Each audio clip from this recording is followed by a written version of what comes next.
வணக்கம், நான் தர்மாவல் சிவா பேசுகிறேன். இப்போ நம்ம என்ன பார்க்க போகிறோம்னா, ஃபுல் வேலையுமே மெத்தி ஃபினிஷிங் பண்ணிட்டோங்க. இது வந்து பூசாலை பண்ணிட்டோம்.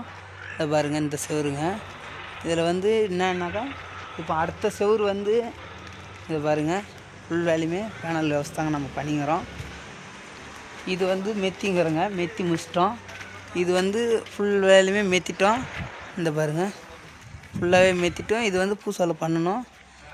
இப்போ இந்த பாதி வந்து என்ன பண்ணிங்கிறனாக்கா, பேனல் நிற்க வச்சுங்கிறங்க. ஃபுல்லாகவே பேனல் நிற்க வச்சு பாருங்கள், ஃபுல்லாகவே பேனல் நிற்க வச்சுங்கிறங்க. கீழே எல்லாமே ஒன்றரை ஜல்லியும் மொத்தமாக தட்டிட்டோம்.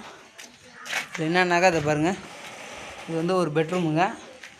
இது வந்து என்ன சைஸ் அப்படின்னாக்கா 14x12ங்க. இது வந்து சைஸ் வந்து இதை பாருங்கள், பேனல் ஃபுல்லாகவே நிற்க வச்சிட்டோம். இது பாத்ரூம் வந்து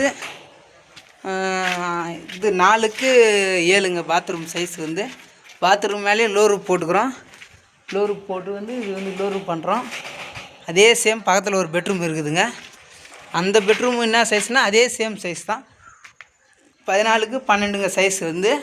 அதேமாரி இது ஒரு அட்டாச் பாத்ரூமு, எல்லாமே அட்டாச் பாத்ரூமு, 2 பெட்ரூமு 2 பாத்ரூமு.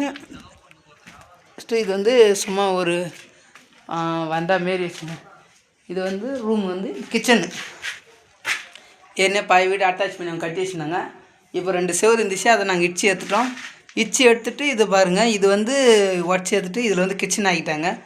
இதுலேயும் வாசிப்படி வருதுங்க. இந்த பாருங்கள், பேனல் நிற்க வச்சு உடச்சி வச்சுக்கிறோம். அது பாருங்கள், ஃபுல் வேலையுமே பாருங்கள், எல்லாமே எல்மெஸ் ஐமெஸ் எல்லாமே கட்டிட்டோம். இப்போ என்ன ரீசன்னாக்கா, இதில் வந்து இது பண்ணோம், இன்னும் ரூப் பேனல் ஏற்றலைங்க. இன்றைக்கி அநேகமாக ஏற்றிடுவோன்னு நினைக்கிறேன். பாருங்கள்.